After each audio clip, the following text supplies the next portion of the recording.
મહેસાણામાં પ્રધાનમંત્રી આવાસ યોજનામાં વધુ એક લાલિયાવાડી સામે આવી છે। ઉચરપી રોડ ઉપર અગાઉ 120 મકાન લાભાર્થીને મળે તે પૂર્વે બિસ્માર થઈ જવાનો વિવાદ હજુ શમ્યો નથી। ત્યાં આ જ રોડ ઉપર નગરપાલિકાએ બનાવેલા વધુ 65 મકાન લાભાર્થી રહેવા જાય તે પૂર્વે ખંડેર હાલતમાં ફેરવાઈ ગયા હોવાની ચોંકાવનારી વિગત સામે આવી છે। આ મકાન 10 વર્ષ પૂર્વે બન્યા બાદ પ્રાથમિક સુવિધા જ નહીં હોવાને કારણે એક પણ લાભાર્થી મકાનમાં રહેવા ગયો નથી અને આ કારણે મકાનના બારી બારણા પણ ચોરાઈ ગયા છે।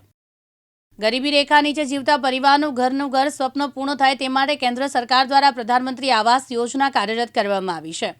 આ યોજના અંતર્ગત નિયત થયેલા લાભાર્થીને 3 હપ્તામાં મકાન બનાવવા માટે સરકાર દ્વારા સહાય ચૂકવવામાં આવે।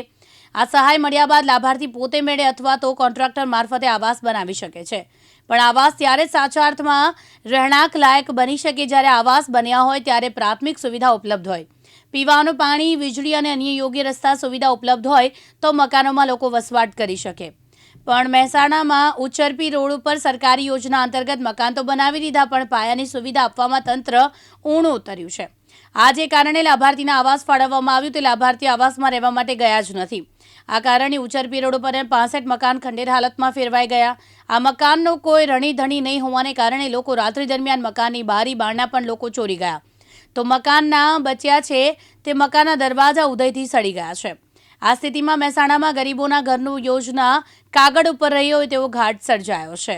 મહેસાણા નગરપાલિકા, ગુજરાત સરકાર અને ભારત સરકાર અત્યારે મોટી મોટી જાહેરાતો કરીને મોટા મોટા બેનરો લગાવી રહી છે, સૌને પાકું ઘર, સૌને પાકું ઘર। પરંતુ મહેસાણા નગરપાલિકાની સાચી પરિસ્થિતિ સ્થળ ઉપર જોઈએ ત્યારે ખ્યાલ આવે છે। ભૂતકાળમાં પણ ઉચરપી રોડ ઉપર 120 મકાનો જે ધૂળ ખાઈ રહ્યા છે, જેને પ્રાથમિક સુવિધા નથી, એનું એક મસ્ત મોટું કૌભાંડ હોય તેવું મારું ચોક્કસ માનવું હતું। તેમજ આજે એનાથી થોડે દૂર જઈએ તો 60 થી 65 આવાસ બનેલા છે, પરંતુ ત્યાં આગળ સ્થળ ઉપર જઈએ તો મકાનોને ઉધઈ લાગી ગયેલ છે, બારી દરવાજાના ઠેકાણા નથી, પ્રાથમિક સુવિધાઓ નથી, કોઈ ત્યાં આગળ રહેવા આવ્યું નથી। લગભગ 4-5 વર્ષ પહેલા આ યોજના પૂર્ણ કરવામાં આવેલ, પરંતુ ત્યાં આગળ સ્થળ ઉપર જોઈએ તો ત્યાં આગળ નહીં કોઈ વસવાટ, કોઈ પણ જાતનો વસવાટ નથી, કોઈ પ્રાથમિક સુવિધા નથી। તો શું આ કોના લાભ માટે આ યોજનાઓ બહાર પાડવામાં આવે છે, કોને લાભ કરાવવા માટે આવે છે, એ મુખ્ય તપાસનો વિષય છે।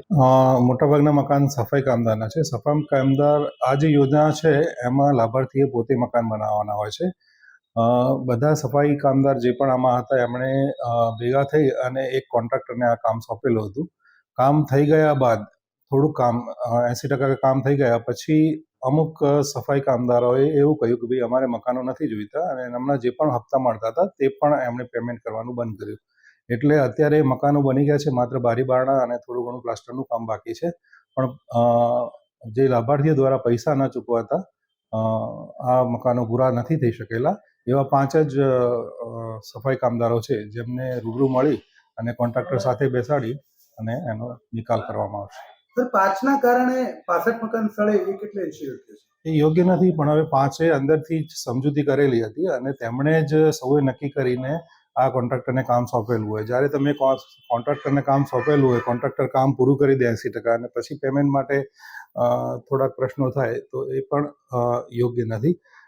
કોન્ટ્રાક્ટરને એ બાબતે સમજૂત કરશું કે જે પણ પૈસા પૂરા ભરાઈ ગયા છે એમના કામ તો એટલીસ્ટ પૂરા કરી દે ને એમને પોઝિશન આપી દે। અનુપસિંહ ચાવડા, દિવ્યાંગ ન્યૂઝ, મહેસાણા।